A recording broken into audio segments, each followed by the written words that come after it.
हिमवान पुत्री हेमवती। सती खंड पाठ 5। शिव द्वारा राम दर्शन। अगस्त्य आश्रम में राम कथा श्रवण। संयोग के बाद वियोग तथा वियोग के बाद संयोग प्रकृति की नियति है। मुझे शिव से संयोग भा रहा था, परंतु वियोग मुझे उससे पृथक करने की घात में था। इतना ज्ञान मुझे पति के संयोग से मिला, परंतु समय आने पर काम न आया। उन परम प्रेमी शिव पर मैंने अविश्वास कर अपने पैरों पर खुद कुल्हाड़ी मार ली। सुख और दुख एक सिक्के के दो पहलू हैं। दीर्घ अवधि का संयोग संभवतः मेरे भाग्य को न भाया। उन लीला बिहारी ने मेरी परीक्षा लेने के लिए यह उपक्रम रचा और मैं उनकी परीक्षा में उत्तीर्ण न हो पाई। शिव विष्णु प्रिय हैं और विष्णु शिव प्रिय, अथवा यूँ कहिए कि शिव विष्णु है और विष्णु शिव। मेरे भाग्य का चरमोत्कर्ष चलते हुए त्रेता युग आ पहुँचा। एक बार मैं और सर्वेश्वर शिव महर्षि अगस्त्य के आश्रम में गए। अगस्त्य जी ने हम दोनों का स्वागत मानो ब्रह्म मानकर किया। शिव ने ऋषिवर से राम कथा सुनने की लालसा प्रकट की। राम कथा का श्रवण करते हुए हम कई दिन वहाँ रहे। शिव ने देखा कि मैं राम कथा श्रवण करते करते कहीं और भ्रमण करने लगती हूँ, अथवा यूँ कहिए कि राम कथा सुनने में मुझे रस नहीं आ रहा है, अथवा भगवान शिव राम की भक्ति में आकंठ क्यों डूबे हैं। इन्हें घर जाने का भी स्मरण क्यों नहीं आ रहा। मेरी मनोवृत्ति भाव शिव ने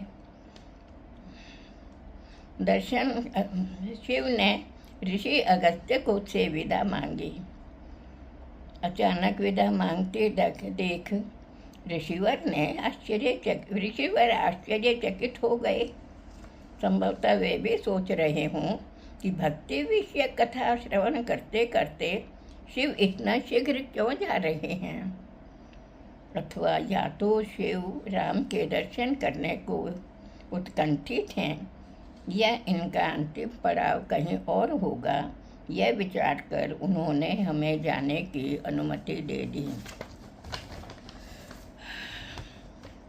त्रेता युग की इसी अवधि में श्री राम अवतरित हुए। पिता वचन मानकर राजपाट त्याग वन की राह पकड़ी। वे दंडक वन में विहार कर रहे थे। इधर मेरे प्रभु शिव मन ही मन विचार कर रहे हैं कि इन अविनाशी राम के दर्शन कैसे हों। ये तो प्राकृत वेश धारण कर मनुष्यवत लीला कर रहे हैं। इधर अब मेरा मुख शिव के अतिरिक्त किसी अन्य को अविनाशी मानने को प्रस्तुत नहीं है। मुझे क्या मालूम था कि भाग्य किस करवट पलटी ले रहा है।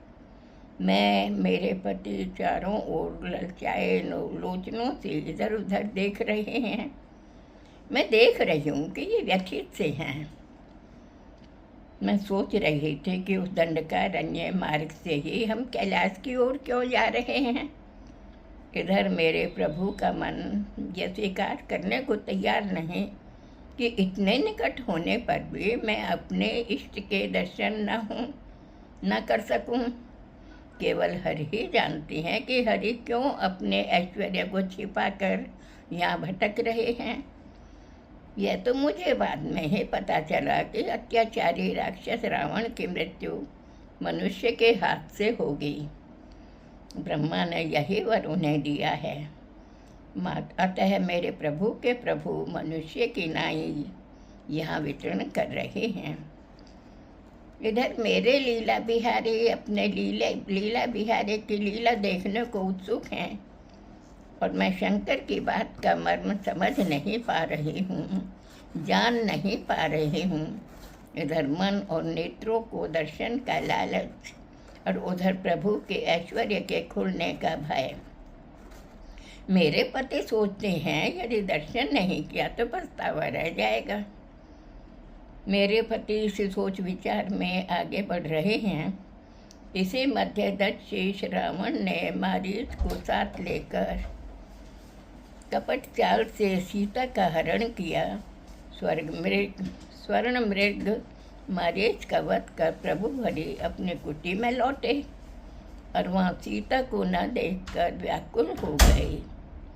रघुनाथ मनुष्य की नाई विरह में व्याकुल हैं। जो प्रभु योग वियोग से परे हैं, वे भ्राता लक्ष्मण के साथ सीता को ढूंढते फिर रहे हैं। मेरे समान मंद बुद्धि और माया मोह से युक्त जन ही कुछ का कुछ समझ बैठते हैं। मैं कई बार विचार करती हूँ कि शिव के सानिध्य होने पर भी मुझ में नारायण हरि को पहचानने में भूल क्यों हुई। जब व्यक्ति को पद मिल जाता है ना, यह अलभ्य वस्तु की भी प्राप्त हो जाती है, तो वह अभिमान मोह आदि दुर्गुणों से युक्त हो ही जाता है। श्री राम दर्शन। मेरे प्रियतम शंभु ने उसी समय भगवान राम को देखा। वे पुलकित हो उठे। उन्होंने नेत्र भर राम को निहारा। फिर हे सच्चिदानंद प्रभु, आपकी जय हो कहकर शिव ने उन्हें प्रणाम किया और हम आगे बढ़ चल पड़े। मैंने अपने पति की वह प्रेममयी दशा देखी। मन में संशय हुआ कि जो हर स्वयं जगत पूज्य और जगदीश्वर हैं, उन्होंने सच्चिदानंद घन परम धाम कहकर एक राजकुमार को प्रणाम क्यों किया। मैं एकटक किन्हें देख रही थी। पटाक्षेप।